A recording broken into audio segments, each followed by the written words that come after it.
So, if you are thinking about taking your first international trip, watch this video to the end, where I'll share the same experiences I had on my first international trip. Remember that feeling when you first thought about traveling internationally? That mix of pure excitement and, let's be honest, complete terror. I got it. 2 years ago, I was sitting in my room, passport in hand, wondering if I was crazy for booking a ticket to Paris, France, without knowing a single word of French. Well, spoiler alert, that trip changed my life, and by the end of this video, you'll have everything you need to make your first international adventure not just successful, but absolutely incredible. But first, let me ask you something. What's really stopping you from booking that trip? Is it the fear of getting lost? Language barriers? Money? Or maybe you just don't know where to start? I'm your host, my name is George, and over the past 2 years, I've traveled to several different countries. I made every mistake in the book and learned what actually matters when you're standing in a foreign airport at 2 a.m. with a dead phone battery. Today, I'm going to cover everything, and I mean everything, you need for your first international trip. No fluff, no generic advice you can find anywhere. Just the real stuff that'll save you time, money, and probably a few panic attacks. So let's go. Let's start with the boring but crucial stuff, your documents. And trust me, this is where most first-time travelers mess up. Your passport needs to be valid for at least 6 months beyond your planned return date. I learned this the hard way when I almost got denied boarding to Amsterdam in the Netherlands because my passport was about to expire in 4 months. The gate agent looked at me as if I were trying to board with a library card. This gave me an unsettling feeling. Now, visas, this is where it gets tricky because every country is different. Some places like Thailand give you 30 days visa-free. Others, like India, require you to apply weeks in advance.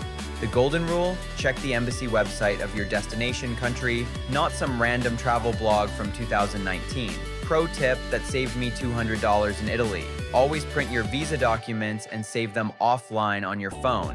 Wi-Fi at border crossings is about as reliable as airplane food. Here's your action item. After this video, grab your passport and check your expiration date. Make sure it's valid for at least 6 months from the date of your planned trip till your return trip back. Let's talk about money, because nothing kills the travel vibe faster than your card getting declined in the middle of nowhere. Trust me, you don't want this to happen. First rule, notify your bank before you travel. I once had my card frozen in rural Mexico because my bank thought someone stole it and was on a shopping spree at street food stalls. It's not fun when you're 3 hours from the nearest bank. But here's what most guides don't tell you. Don't rely on just one card. Bring at least 2 different cards from different banks. Why? Because I've had cards randomly stop working for no reason, so having a backup saved my trip in Mexico. Now, how about cash? Always have some local currency for your first day. Airports have terrible exchange rates, but sometimes you need cash immediately for taxis or tips. So get about $50 to $100 worth from your bank before leaving, then use ATMs for better rates once you arrive. Quick hack. Download the XE Currency app and screenshot the exchange rate before you travel. Street vendors love to test tourists with their so-called special rates, and you'll know immediately if they're trying to pull a fast one on you, just something you should be aware of. Packing for international travel is an art form, and after packing the wrong way for my first 3 trips, I've got this down to a science. Here's my rule number 1. Pack for 1 week max, regardless of trip length. You can do laundry anywhere in the world, and trust me, dragging a huge suitcase through London is not the cultural experience you want. Here's my game-changing packing list that fits with a carry-on. 3 pairs of pants, chalk, shorts, 5 shirts, blouses, and underwear for a week, 1 nice outfit for fancy dinners or temples, universal adapter, and I mean universal, not just European. Portable charger, your phone is your lifeline. Basic first aid kit with band-aids, pain relievers, and stomach medicine. But here's the secret weapon most travelers don't know about. Pack 1 complete outfit in your carry-on. Airlines lose luggage, and you don't want to buy emergency clothes at Paris prices when you pack for a Southeast Asia budget. Let's be real. Your phone is going to be your translator, map, camera, and connection to home. Don't leave connectivity to chance. I used to rely on hotel Wi-Fi until I got completely lost in Paris with no internet, and I couldn't even ask for directions because everything was in French. Now I always get a local SIM card at the airport. It's usually $10 to $20 and worth every penny for peace of mind. But safety goes beyond staying connected. Share your itinerary with someone at home, not because you're paranoid, but because stuff can happen. I had a friend get in a motorcycle accident in Vietnam, and having someone back home who knew his location made all the difference. Download these apps before you leave. Google Translate with offline language packs. Google Maps does allow offline maps, so download your maps. Your embassy's app for emergency contacts. WhatsApp. It's how the world communicates. Here's where travel gets really interesting. Every culture has invisible rules, and breaking them can range from embarrassing to actually offensive. Yes, this is really a big deal in some countries.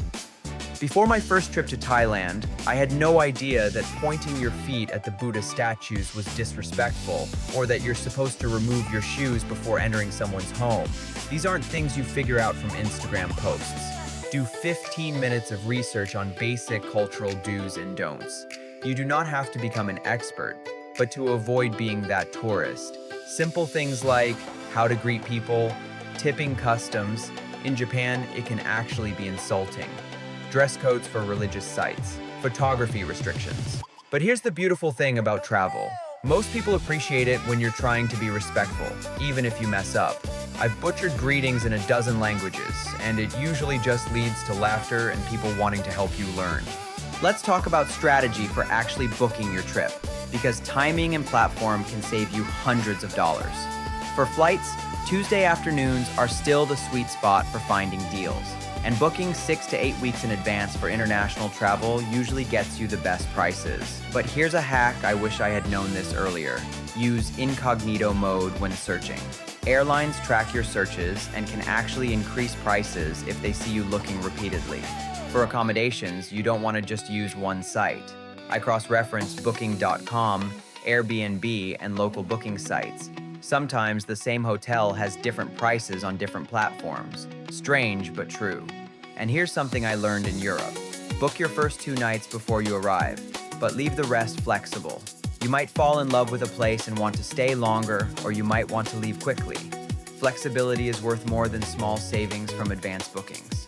Look, your first international trip is going to be imperfect, and that's exactly what makes it incredible. You're going to get lost, probably overpay for something, maybe eat something that doesn't agree with you. I've done this. And you'll come home with stories you'll tell for years. The difference between a good trip and a great trip isn't avoiding all problems. It's being prepared enough to handle them when they come up. So, here's my challenge for you. Pick a destination, set a date 3 months from now, and book that flight. Not next year, not when you speak the language better, not when you have more money, but now. If this video helped you feel more confident about taking that leap, hit that like button and subscribe for more real travel advice. And seriously, drop a comment and tell me where you're thinking of going for your first international trip. I do read every comment, and I really love helping people plan their adventures. Safe travels, and remember, the world is way friendlier than the news makes it seem. Go explore it.